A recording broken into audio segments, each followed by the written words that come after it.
सास का घूंघट पार्ट 3।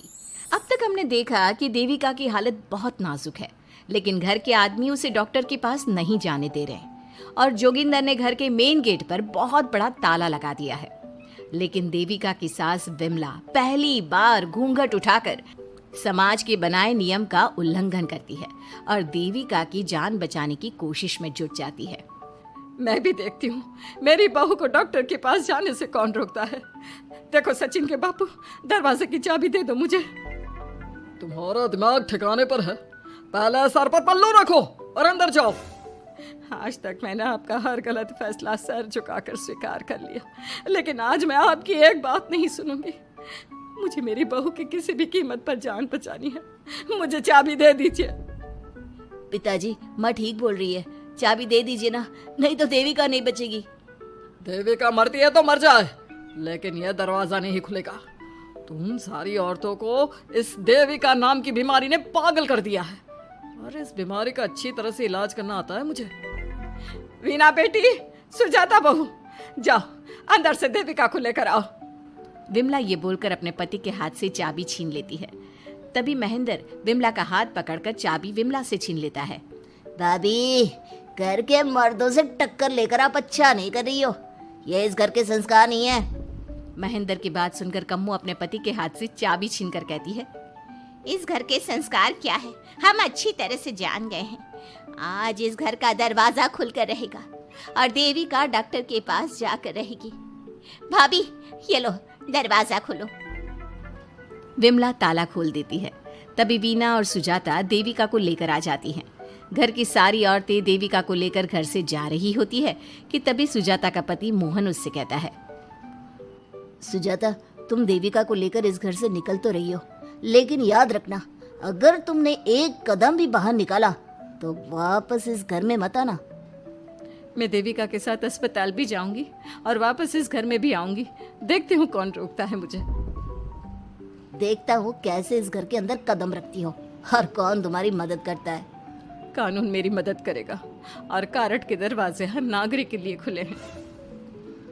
मोहन को अपनी पत्नी से इस तरह बात करता देख कल्याण वीना से कहता है, वीना, तुमने देविका का साथ देकर अच्छा नहीं किया। अगर तुम अभी भी इसके साथ गई तो अपना और मेरा रिश्ता खत्म समझना। मुझे कोई फर्क नहीं पड़ता। तुमने आज तक किया ही क्या है मेरे लिए। तुम खुद घर जमाई बनकर मेरे घर में रह रहे हो। कभी 100 रुपए की साड़ी दिलाई है मुझे? मेरे आने से पहले मेरा घर छोड़कर निकल जाना, समझे? ये बोलकर वीना और घर की सभी औरतें देविका को अपने साथ अस्पताल ले जाती है। वहां जाने के बाद डॉक्टर जल्दी से देविका का चेकअप करता है। चेकअप करने के बाद वो गुस्से से कहता है, ये क्या किया है तुमने? क्या हुआ डॉक्टर साहब? आपकी बहू की इतनी ज्यादा हालत खराब है और उन्हें चोट भी लगी है, फिर भी आपने उन्हें हॉस्पिटल लाने में इतना लेट कर दिया। आपको 3 दिन पहले ही इन्हें हॉस्पिटल में एडमिट करवाना चाहिए था। हमसे गलती हो गई डॉक्टर साहब, लेकिन आप जल्दी कुछ करिए। हमारी बहू और उसके बच्चे को बचा लीजिए। देखिए, अभी कुछ भी कह पाना मुश्किल है।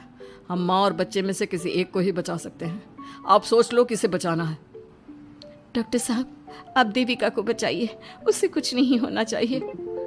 देखिए, हमें देविका का ऑपरेशन करना पड़ेगा। आप इनके पति को बुलाइए, हमें कुछ पेपर पर साइन करवाने हैं।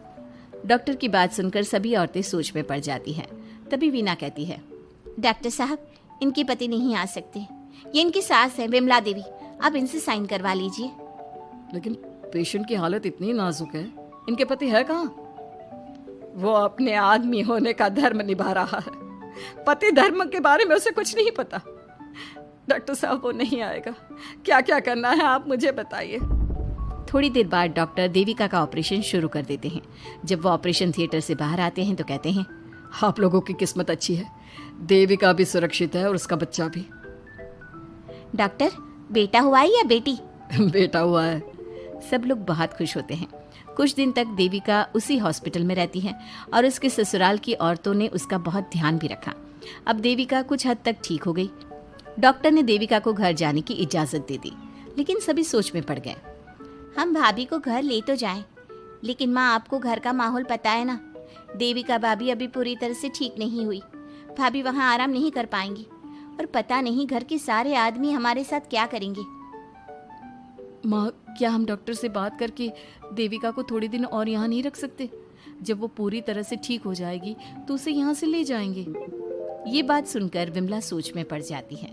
तभी कम्मो कहती है, तुम दोनों ठीक कह रही हो, मैं अभी डॉक्टर से बात कर लेती हूँ। कम्मो डॉक्टर से बात कर लेती है और देविका कुछ दिन में बिल्कुल ठीक हो जाती है। देविका अपने बच्चे को गोद में लिए बाकी औरतों के साथ अपनी ससुराल जाती है, लेकिन घर के सभी आदमी उन्हें दरवाजे पर ही रोक देते हैं। खबरदार, तुम में से कोई भी औरत अगर घर के भीतर घुसी, अगर तुम घर में कदम रखोगी तो घर अपवित्र हो जाएगा। घर हमारे कदम रखने से अपवित्र नहीं होगा, बल्कि आपकी गंदी सोच की वजह से घर क्या, अरे पूरा समाज अपवित्र हो रहा है। सुजाता, मैंने मना किया था ना घर से बाहर जाने के लिए। अब एक काम कर, जैसे यहाँ आई है वैसे ही यहाँ से सीधा अपने मायके लौट जा। क्यों जी, क्यों चली जाऊँ मैं अपने मायके? मैं जब तक चाहूँ यहाँ रह सकती हूँ। अगर आपने मुझे इस घर में आने से रोका तो मैं आपकी पुलिस में शिकायत कर दूंगी।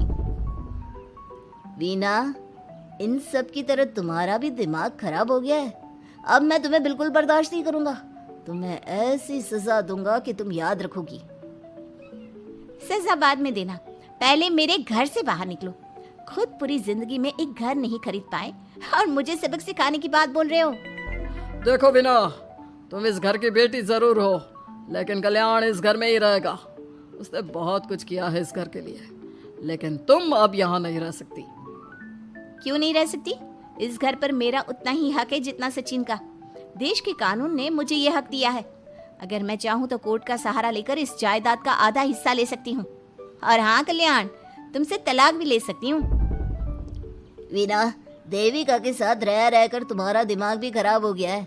और कम्मो, मैंने तुमसे कितना मना किया, घर से बाहर मत जाओ, देविका की मदद मत करो, लेकिन तुमने मेरी एक नहीं सुनी। अब तुम इस घर से और मेरी जिंदगी से चली जाओ। ये कदम उठाकर तुमने बिल्कुल अच्छा नहीं किया। ये कदम तो मुझे उस समय उठाना चाहिए था जब मैं माँ बनने वाली थी। आपके झूठे अहंकार और गलत नियमों की वजह से मैंने अपने दो बच्चे खो दिए।